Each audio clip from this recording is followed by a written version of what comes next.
Muy buenas chavalada, bienvenidos, bienvenidas. Hoy vamos a hablar, como podéis leer en el título, de Fran Cuesta, que parece ser que fue al podcast de Jordi Wild y dijo algunas cosas sobre el cambio climático que no son ciertas. The Wild Project. ¿Tú crees que el cambio climático se está exagerando? La realidad actual, los efectos, ¿crees que sin tanto ser humano también habría un cambio climático? ¿Qué opinas de todo esto? Porque hay como ahora mismo mucho ruido, ¿no? En el tema del cambio climático. Hay mucho negocio. Esto es un negocio. A ver, sí que es cierto que es un negocio concretamente para las petroleras como Shell, Total o Repsol, que son las principales responsables de las emisiones de gases de efecto invernadero y del calentamiento global, las que ya lo sabían desde hace 50 y 60 años, lo ocultaron y ahora van de renovables y de empresas verdes. Te digo por experiencia, las renovables son una puta mierda. Es decir, son muy caras. Yo aquí puse todo paneles solares encima de mi contenedor. No vale para nada. Gastas muchísimo dinero. Estamos otra vez con el argumento ese de que las renovables son caras. Bueno, informe de los costes de generación de energía renovable en 2020 de la Agencia Internacional de las Energías Renovables. En la última década, es decir, entre 2010 y 2020, los costes de producción renovable han tenido un descenso enorme. Por ejemplo, la solar fotovoltaica ha disminuido su coste en un 85%, la termosolar de concentración en un 68%, la eólica terrestre en un 56% y la eólica marina en un 48%. Y bueno, me diréis, bueno, vale, que se abaraten no significa que sean realmente más baratas que las energías fósiles. El 56% de la capacidad de generación de energía renovable puesta en marcha en 2019 registró costes más bajos que la opción más barata de los combustibles fósiles. Es decir, no solo es que se estén abaratando los costes, sino que más de la mitad de las renovables que se pusieron en 2019 son más baratas que la opción más barata de la energía fósil. Ojo, esto no quiere decir que haya que plantar molinos eólicos y hacer macrogranjas de solares a mansalva. De hecho, este tiene que ser el debate y no si son rentables o no. Tenemos que ver cómo y dónde ponemos las renovables, hablar del tema del impacto y la degradación de los ecosistemas y el propio extractivismo de las renovables.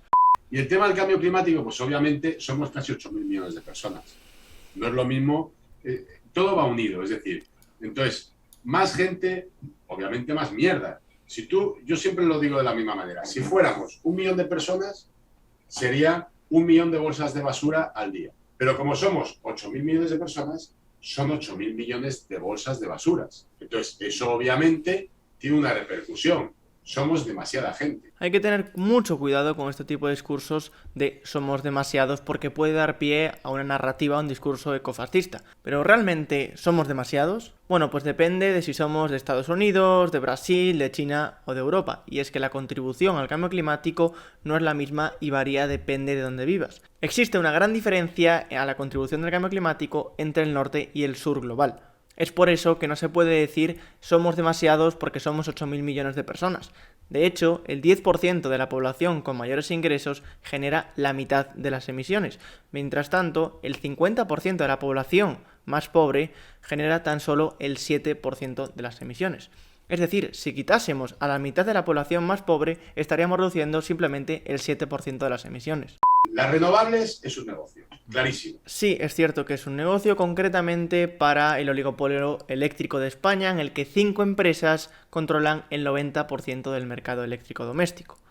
Pero que porque tú uses un coche ya estás penalizado, porque tú no sé cuánto ya estás penalizado. Entonces, ¿qué hacemos? ¿Volvemos todos a andar en bicicleta o a andar en burro? Mira, esto casualmente parece un poco el discurso de Dallas, ¿no? Algunos diréis, ¡ay, es que hay que volver a la naturaleza, hay que volver a nuestras raíces! Esto es muy sencillo. Para la movilidad intraurbana, es decir, dentro de la ciudad, hay que basarse en podría ser la pirámide de movilidad, priorizando siempre ir andando en bicicleta o en transporte público. Para la interurbana, obviamente, lo más eficiente y lo más ecológico es el tren. Para ello, obviamente, hay que exigirle a los gobiernos una infraestructura ferroviaria en transporte público decente y útil. Está claro que no le puedes exigir a la gente que vaya en bicicleta cuando no hay infraestructura viaria, o que vaya en transporte público cuando los horarios de frecuencia son malísimos, que vaya en tren cuando a veces es más caro que ir en avión, o tarda 7 horas, o directamente no hay tren. Tú vete a India y háblales de veganismo. Nadie en ningún momento va a India a decirle nada. concretamente a India además, que es el país o uno de los países con los consumos de carne más bajos. Después está por otro lado el concepto de justicia climática, que básicamente lo que queremos decir es que quien más ha contribuido y quien más contribuye al cambio climático es quien más tiene que reducir. En este caso, hablando de carne o de consumo de carne, tenemos que ver los países que más carne consumen, que son los norteamericanos y los países europeos. Y sí hay cambio climático en el sentido de que cuanta más gente todo cambia. Pero, por ejemplo, aquí en Tailandia ahora hace más frío que antes. Aquí llueve más que antes. Entonces, aquí el cambio climático ha sido para mejor. A ver, el cambio climático nunca es a mejor. De hecho, es mentira que haya bajado la temperatura en Tailandia. De hecho, ha aumentado en torno a 1 grado en los últimos 70 años.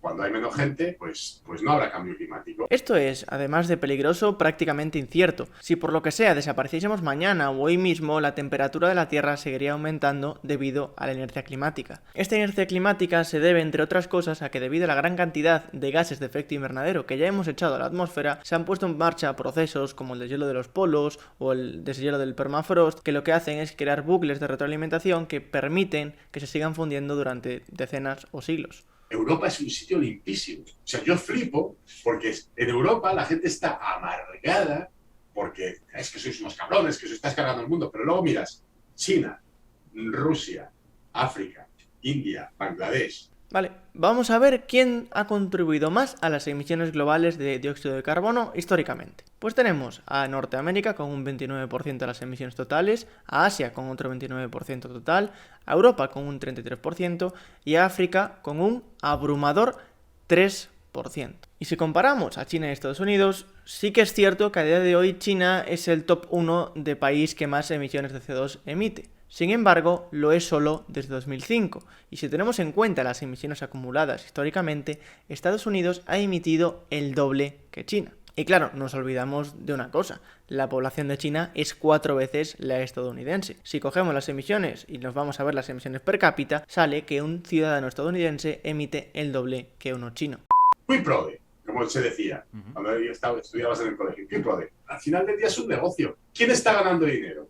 ¿A quién le beneficia toda esta mierda? O sea, obviamente le beneficia a alguien el cambio climático. Desde luego que a Greta y a la familia es cojonudo. A ver, Frank, ¿qué crees? ¿Que de verdad Greta inventó el cambio climático? ¿Que ella es la dueña del concepto de cambio climático? Ya se hablaba de cambio climático antes de que ella naciese. Incluso antes de que ella saliese a la propia esfera pública ya había grandes acuerdos, como el Acuerdo de París o grandes informes del IPCC.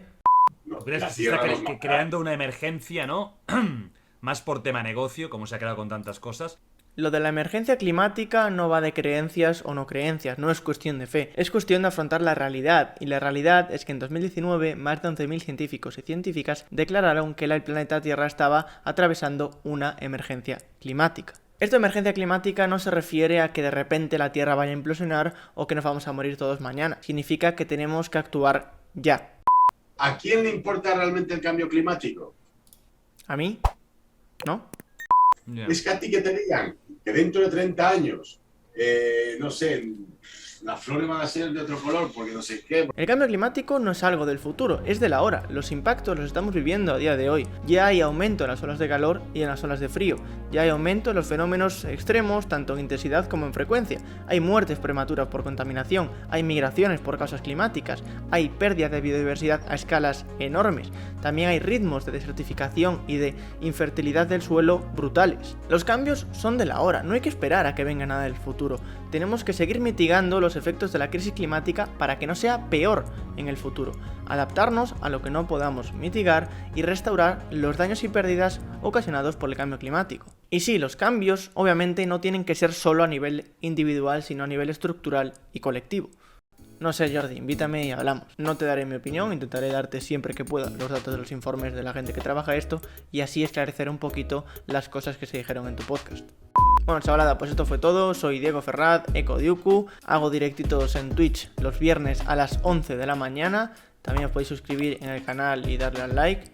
Espero que os gustara, nos vemos en siguientes vídeos y os dejo un vídeo de la review en el que también lo contraargumento algunas cosillas que dijo sobre el cambio climático que no eran del todo ciertas.